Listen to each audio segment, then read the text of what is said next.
акырында ушинтип келип бул өлүктен суроо деле ширк болбосо, анан силер өзү ширк деп эмнени түшүнөсүңөр десе, биз ширк деп дүйнөгө агылып кетүү, дүйнөгө ооп кетүүнү биз ширк деп көрөбүз деп жооп беришет экен. Дүйнөнү издеп табайын жана дүйнөгө ооп кеткен адамды гана ушуну биз ширк деп көрөбүз деп булар айтышат экен. Булар өздөрү чоң ширктерге түшүп алып, анан ушул нерсе менен жапкысы бар дейт да.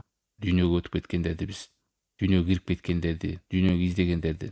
Себеби көп ошо фиркаларды байкасаңыздар, мазар айланып кеткендер, ушу ширк менен алек болуп кеткендер үй бүлөсүн таштап, дүйнөнү таштап кетишет, иштешпейт. Ошондой тайпаларда, адамдарда көп. Анын акыры алып ушул үй бүлөсүн багып, тирилигин кылып, Аллахка таянып себен аткаргандарды балким силер мушриксиңер деп чыгышат. Жана бетбак адамдар эле да. Эч кандай далил жок эле. Мына дүйнөнүн артынан кууп атасыңар депчи. Дүйнөгө гана таянып атасыңар, жүрөгүңөрдү дүйнөгө таштап атасыңар. Өздөрү өлүктөрдөн суранып, кабыр айланып жүргөн менен иши жок. Болбосо дүйнөнү туура жол менен талап кылуу бул уруксат нерсе. Муну балким Алла Таалам буйруган. Дүйнөнү талап кылгыла, иштегиле, аракет кылгыла. Керек болсо дүйнөнү талап кылууда Аллахка баш ийин, ушуну туура жолго колдоноюн, ибадатын жакшы аткарайын деп дүйнөнү издесе, балким ал ибадат болот, таухид болот ал дагы.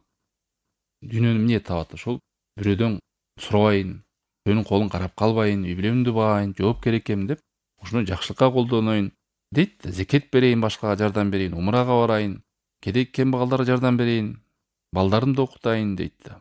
Бул жакшы ибадат, мына туура түшүнүк.